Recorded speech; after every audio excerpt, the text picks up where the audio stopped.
Nanroa, 29th of June 2026, Monday. I'm sure say one day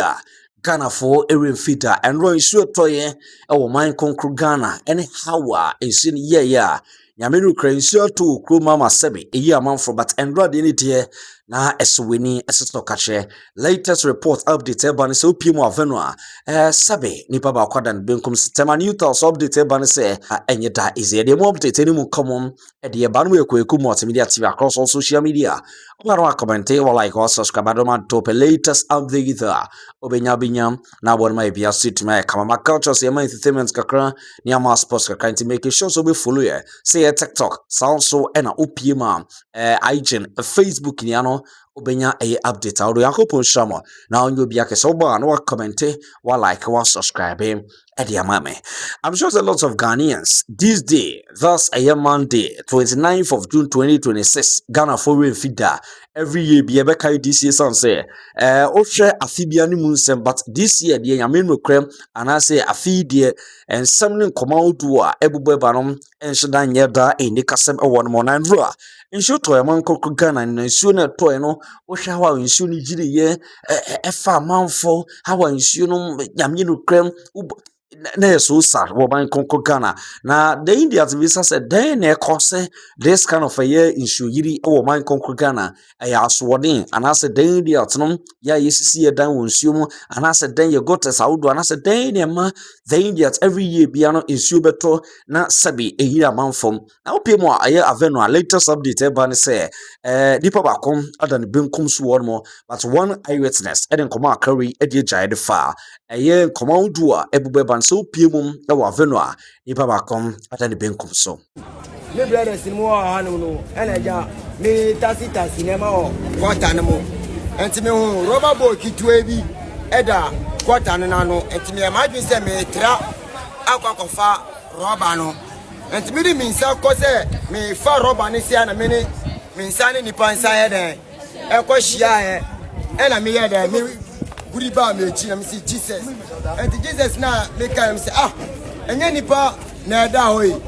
ansa na Mr. Tiere eye dede etiete mu say omumbra no mumbehwe na nipa na ede awu eda hanum no dia me di me na ede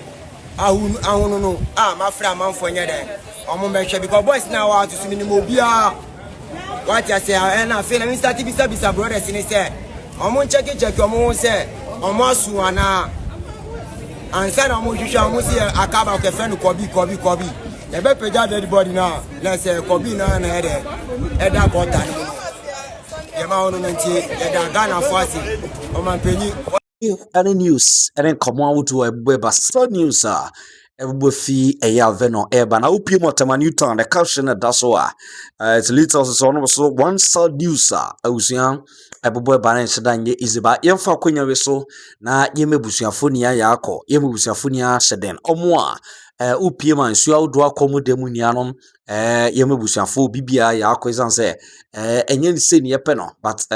sabe enye sie wie but the Indians no ye make sure say ya upie ma ye sisi dan wonsuo no ye be make sure say be yi anya gotes awdo e won am sure say and betimi abo but enro de nsuo yiri wo man konkro Ghana mu de yamenu krem ensheda anye da is by mo Ghana police abaso rescue team abaso san say o hwe eduma wo mo airborne eduma wo mo eya yamenu kre yemo bibia abaso but opie ma the Ghana police the eye womo eye to free normal betu janti open nadmo in case of emergency and our friend nadmo opm 112 yes nadmo 112 sasum and eye Ghana police 191 yenim 191 and I say 18555 18555 until faster emergency bianom womo ebetumi atom wase eso wo be rescue na boa na my bia state to me I come yan hwa how and draw and come out draw isu ejira amanfo ewo man konkro Ghana once again Kweku multimedia TV for kwenya wesom amobibia yako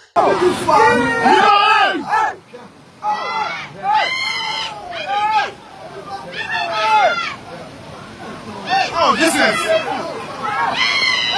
Hey, now what do you want? No, I don't know.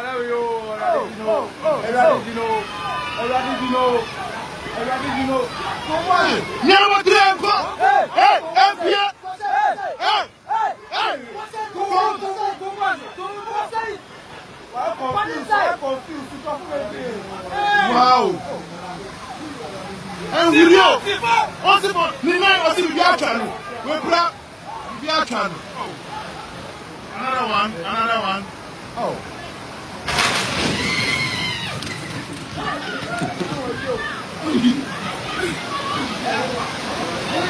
Oh, wait. Oh,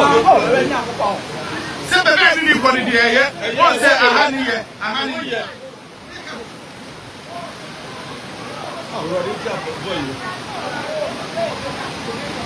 Hey, better say for this too.